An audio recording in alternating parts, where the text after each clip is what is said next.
Hey everybody, Eric Dorward here with the Spartan Rocketry Club, continuing after a fairly lengthy hiatus, my build of the Rocketarium Gadfly multi-engine kit here. And we're to the finishing step, which is always time-consuming, just is. Today, what I'm going to be working on is I'm going to go ahead and put filler coat on. So I have some of this guy right here. I put in maybe like half a tablespoon and a splash of water. And I'm going to at least start by mixing it up here um, with just my spoon. The spoon I use to scoop it out. It's probably a little too much water, at least for now. I have the major clumps kind of broken up at this point. At least I think I do. Yeah, there's a big one that's stuck to the spoon. That's kind of annoying. I'm going to, at this point, switch over to my brush that I'm going to use to apply this. And that's what I'm just basically stirring it. And this should be probably good enough to get to the point where I can start applying it.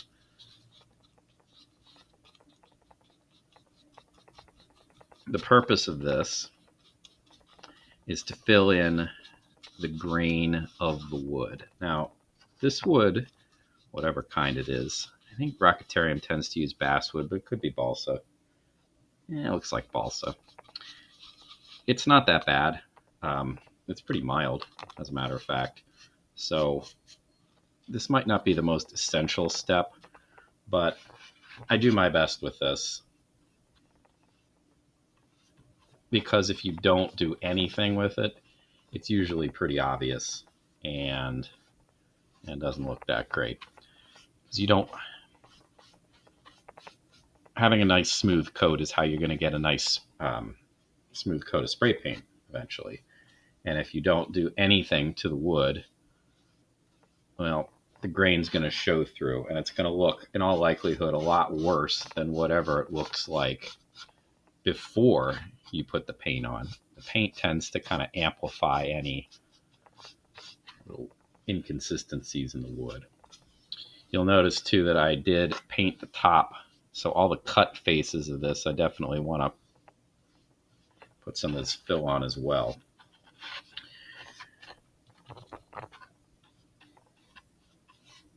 I always end up just kind of eyeballing how much of the fill I'm actually going to need. It's generally a little more than I end up using. And with the excess, there are always other little tasks you could do so as to not waste it. Now, if you end up making just a ridiculously big batch for what you need, then by all means, that can go back in the tub. Because the tub, the older it is, of course, and the less there is in there, the more it tends to dry out. And drying out is something to be avoided. But in any event, if you have excess and you've mixed it up, all you're basically going to do is rehydrate the tub a little bit if you just pour it back in. And that is not a problem. That is not a problem at all. In fact, every once in a while, if you're not actively using it, it wouldn't hurt to rehydrate the tub just a little bit to keep it fresh. As I said, the older it gets, the more likely it is that you're going to have a brick of the stuff instead of the more pliable putty that it is in my tub at the moment. But it's also not one of those things like if it dries out, you don't throw it out, you just rehydrate it. Should note too that this is part of the fairly lengthy real life time delay between this video and the previous one is I had to replace my recording setup. So let's see how this goes. It seems to be a little bit more prone to the wobblies from my hands, but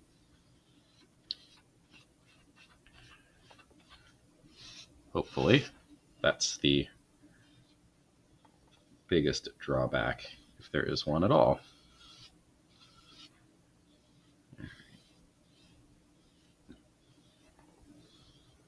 do make sure you brush this out too, because I'm eventually gonna sand this down. But if you have big blobs, or if you have very obvious like that, that's a little bit that I didn't mix up terribly well.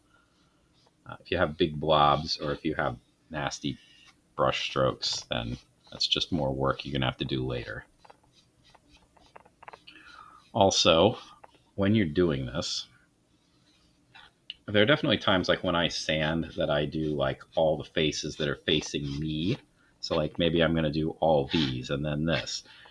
Don't do that this way. I've certainly mentioned it before in other videos, but your goal here should be to do one face and then about as immediately as you can muster, do the face on the other side.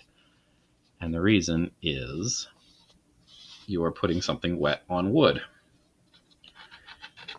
If you put something wet on wood, there is a chance, especially if it is a particularly thin piece of wood. This is not. But if you're using a particularly thin piece of wood, the water or the putty or whatever you have has a penchant to warp the wood. And we certainly don't want that. Warped wood would be bad news for fins. So if you do one side, if you put something wet on, yeah, it's going to have a tendency to warp. But if you put a wet thing on both sides in fairly quick order, the warp from one side hopefully will be largely counteracted by the warp from the other side. So it'll tend to even itself out. I'm not terribly worried about this because this wood is not all that thin, but it's still a good habit to get into. When you're talking, I actually don't know how thin this is, but I've made kits that are down to something like a 16th of an inch, maybe. Also, that's that thin. Yeah, that's definitely prone to warping. Also, since we're talking about like deforming things, I'm trying to avoid using the fill on the face of this, the leading edge that I tapered. You certainly could. In fact, it's maybe not the world's worst idea, but you're going to have to reshape it a little bit after the fact. I might have to anyway, because I'm probably getting a little bit inadvertently there anyway. But I don't really want to have to reshape all that stuff because it's time consuming. So what I'm going to do here is that finishes up the faces, the four faces of this. I'm just going to kind of clean things up here. So if there are any kind of obvious spots, I'm just going to brush it off. All right, so I do have a little bit more to do with the tail end of this. This shouldn't take much at all. I don't have very much of my fill left, but I definitely have enough to take care of this. Should not be a problem.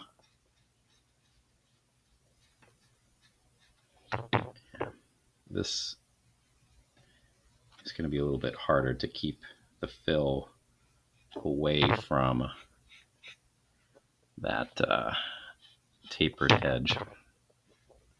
So I'm definitely have to brush that off.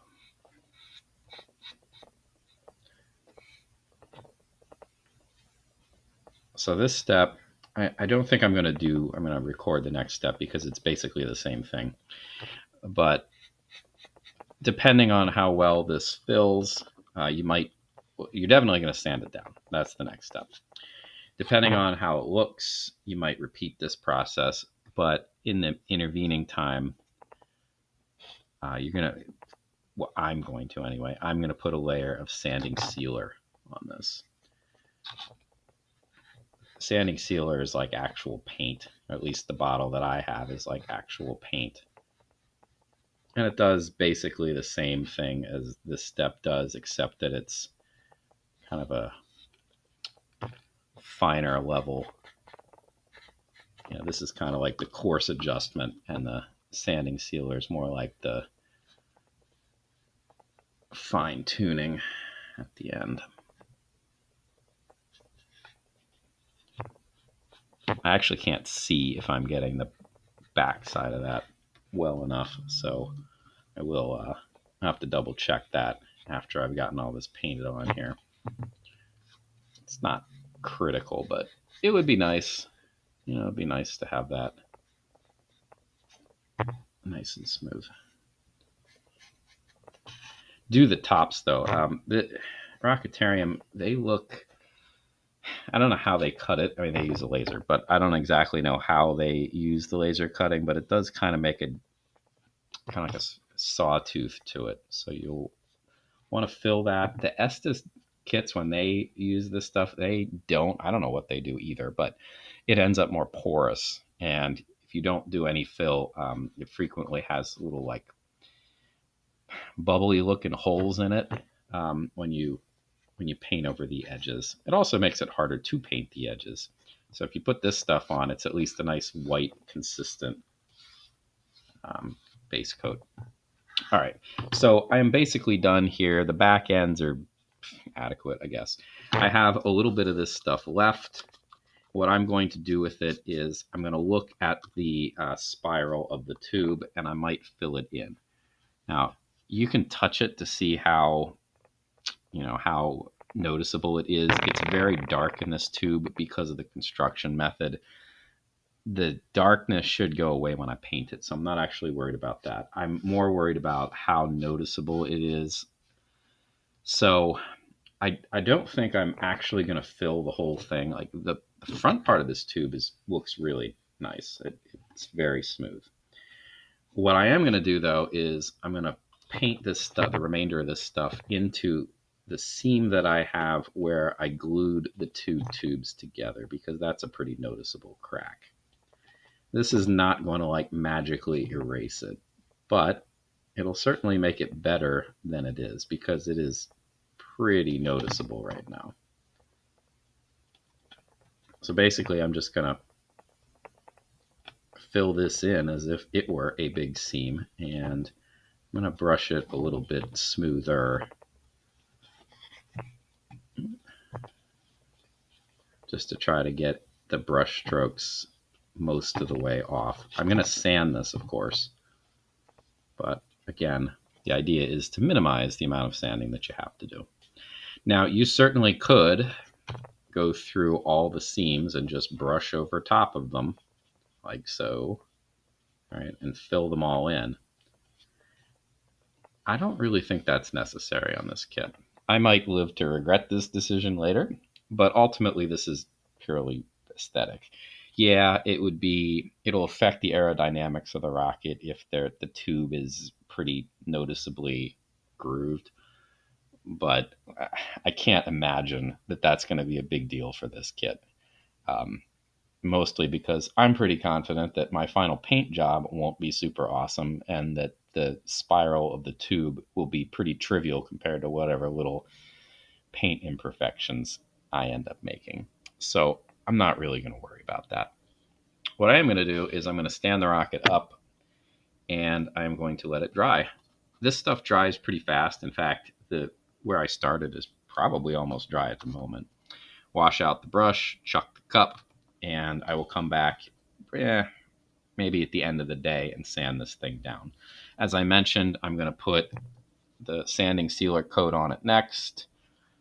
I'm not going to record that. It's not really worth watching, I don't think. So next video, hopefully, we'll be preparing or painting or something like that. Should be in the finishing steps. All right, thanks for watching. See you next time.